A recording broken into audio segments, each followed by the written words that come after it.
The White House has accused Russia of trying to cover up the Syrian president's role in the chemical attack in Syria that left many dead. Russia has gone as far as to say that there's no evidence on the attack and they have blamed Syrian rebels. Now, while criticizing the Syrian president at the press briefing, Sean Spicer said that even Hitler didn't sink to that level of warfare, which was untrue. President Donald Trump also let out some tweets stating that North Korea was looking for trouble and that somehow the U.S. will solve the problem. And also, after reviewing some reports, lawmakers have stated that they have yet to see any evidence supporting allegations made that the Obama administration was involved in illegal wiretapping. We welcome now our political commentators, JC Polanco and Lee to the show. And gentlemen, good to have you. Good to be here. Let's start off first out of Syria. And of course, the White House is accusing Russia about covering up this. And we know the relationship that's already alleged between the United States and Russia through the Trump administration. Talk about this as a whole. I mean, obviously, to talk about the cover-up, there's a whole lot of things that need to happen in the White House in terms of governing, but it seems like we can't get there because of this.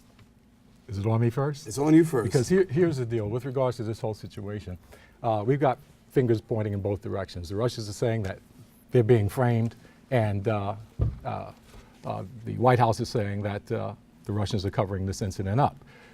If you really want to get down to the bottom line, what you need to do is to determine who is most credible and who is pitching an argument that sounds most plausible. Now, we went down this road before. With regards to Donald Trump, I find it amazing that, for the most part, Congress has ceded their job to do what they're supposed to be doing, which is asking for proof that the United States has that says that the Syrian government is responsible for this. So far, that information is classified. It remains classified. It has not been presented to the UN for inspection, for independent people to come in and take a look at the situation to verify, as Ronald Reagan was famously saying, trust but verify. We've yet to get anything that would establish proof of who did this. No, what we do know is that the Syrian government did in fact do this. I mean, the fact that now Putin is saying that someone else may have done it is just deflecting.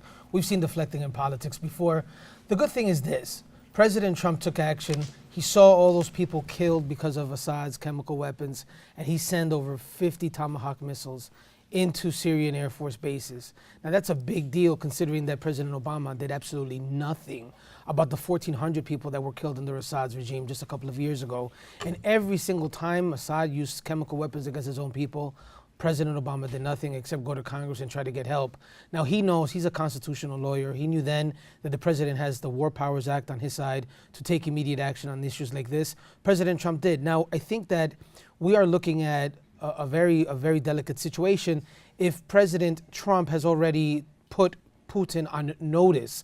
And Putin is not backing down in any way whatsoever. I don't know what's going to happen from this. This can escalate very quickly, especially with an inexperienced administration like the one we have right now, where you go to Twitter to try to do foreign affairs and foreign relations in 140 characters. You don't know who you're going to upset. You don't know if you're going to upset the very delicate foreign relations that has been established in the past. And things may get very ugly very fast.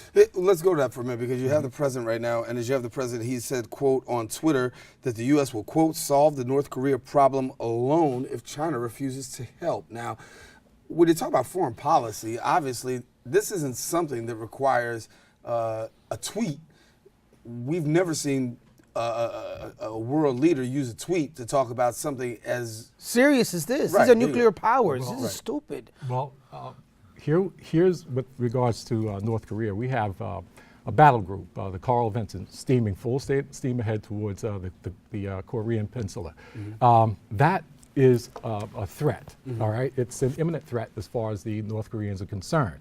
That would require them, from their side of the table. As an analyst, my job is to walk on the other side of the chess game and look at the hand that they're playing. And when I see that, I see a North Korea that's been afraid of the United States for the last 64 years since they fought the United States to a standstill, 64 years ago. The North Koreans have been preparing for an attack by the United States for all of that time.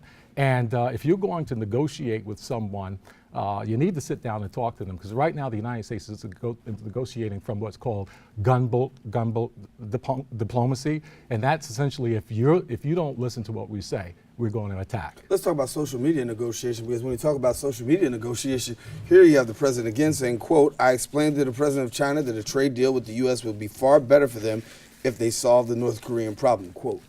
I just can't explain how he continues to use Twitter. It's very irresponsible of the president to continue using Twitter to attack people and to carry these affairs out.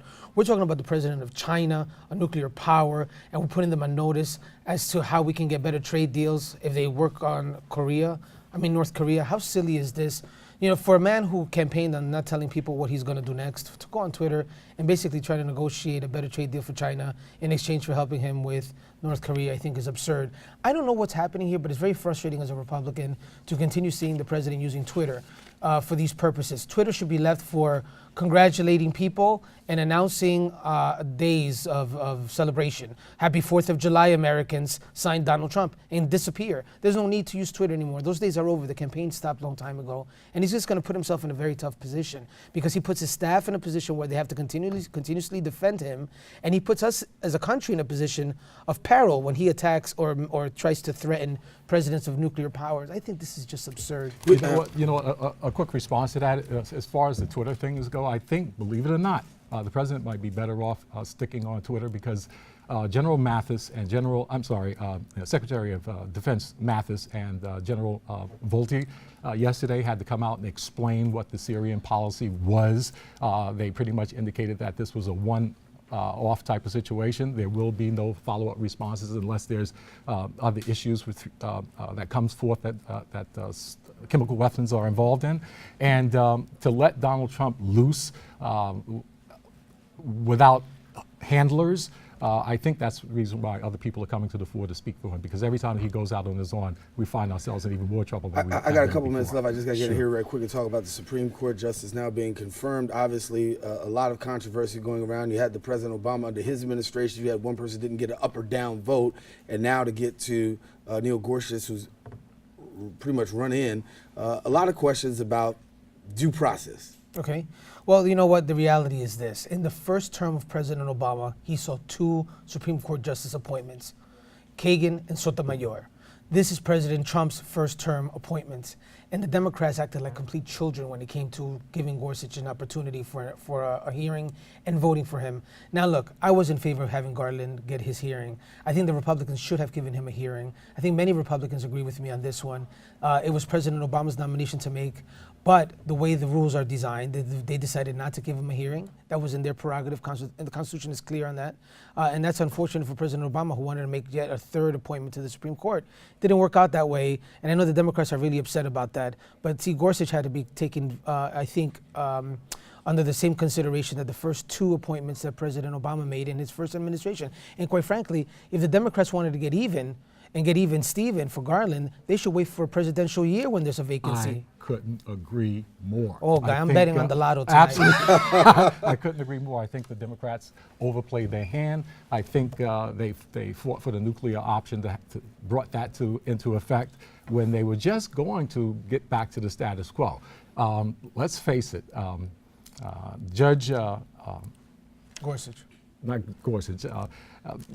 Sotomayor, Garland? Garland. No. Sotomayor, Kagan? No, the judge, I can't think of her name. She's 86 years old right now. She's been Ginsburg. Ginsburg. She's been suffering from pancreatic cancer. I'm not want to put the kibosh on this woman by any means. I'm going to go sit over there now. By any means. Lightning is coming. I think the Democrats would have been better off if they had waited until they needed a second pick came and then struck. Right now, they have no tools left in their toolbox, but they had to do something. They were under a lot of pressure by the left. They wanted to show that they had some teeth, and I think they wasted an opportunity.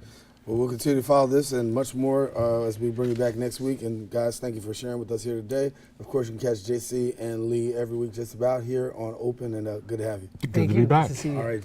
It was kind of calm today, too. Real calm. All right. Take a quick break. We'll be back with Open right after this.